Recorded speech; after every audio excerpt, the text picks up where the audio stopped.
सत्य सनातन धर्म की जय। बोले श्रीमद् भागवत महापुराण की जय। पतित पावनी कलिमल हारिणी मोक्षदायिनी मंगलकारिणी माँ गंगा मैया का ये पवित्रतम तीर्थ हर की पौड़ी ब्रह्मकुंड है।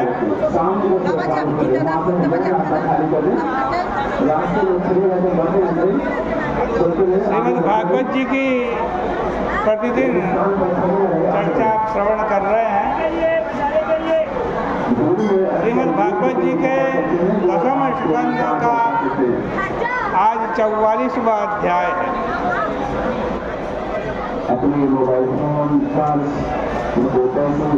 भगवान श्री कृष्ण और बलराम जी कंस के अखाड़े में खड़े हैं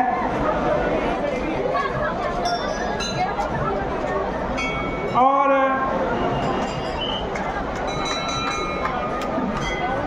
भगवान के मन में मल्ल युद्ध का संकल्प उठा।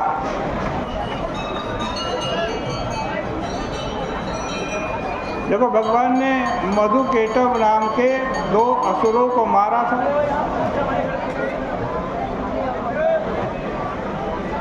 जब उन्होंने कहा कि अच्छा तुम हमें मार दो,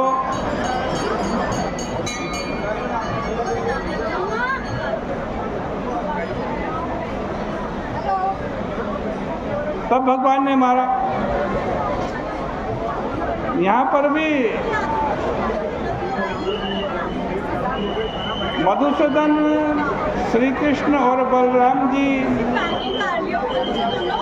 चाणूर और मुष्टिक के कहने पर उनसे लड़ने के लिए तैयार हुए। जब तक उन्होंने नहीं कहा कि मुझे मार दो, तब तक भगवान लड़ने के लिए तैयार नहीं हुए। अब मल्ल युद्ध हो रहा है कंस के अखाड़े में। हस्ताभ्याम हस्तयोर बद्ध्वा, जैसे पहलवान लोग कुश्ती लड़ते समय कभी हाथ से हाथ बांधकर, कभी पांव से पांव बांधकर एक दूसरे को अखाड़े में घुमाते हैं, वैसे ही राम और कृष्ण चाणूर और मुष्टिक दांव पेच चलाने लगे। जानो से जानो, सिर से सिर, वक्षस्थल से वक्षस्थल भिड़ाकर एक दूसरे पर प्रहार करने लगे। कभी एक दूसरे को परिभ्रामण,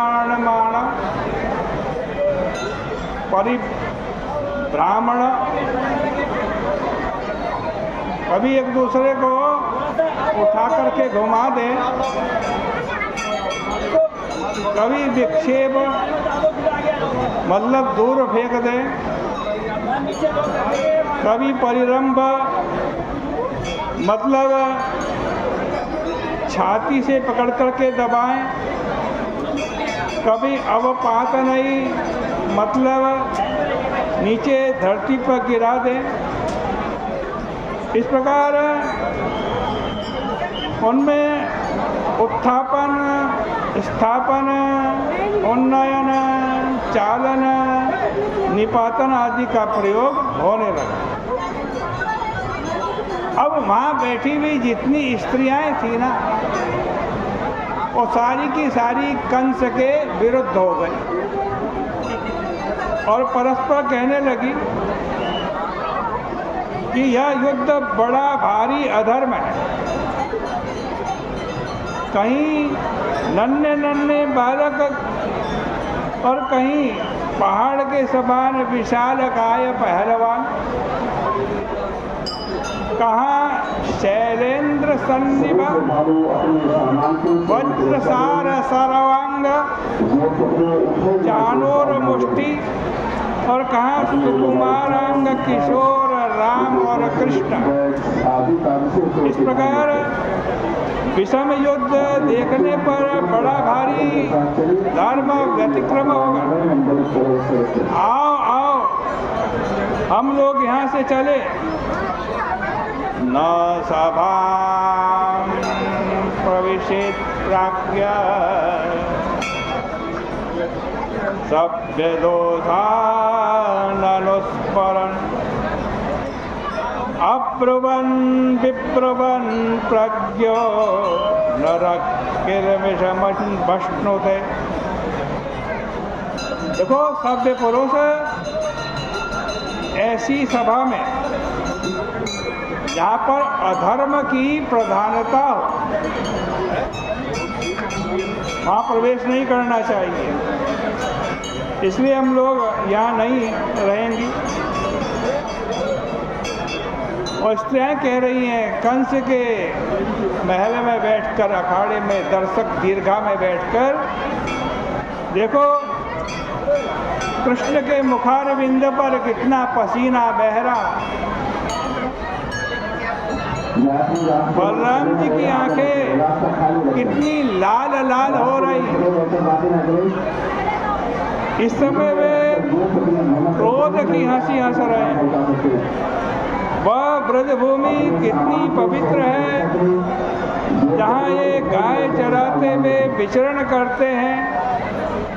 गोपियों ने क्या तपस्या की है कि उनको उनकी आंखें लावण्य सार रूप को देखने के लिए व्याकुल हो रही है। लावण्य सार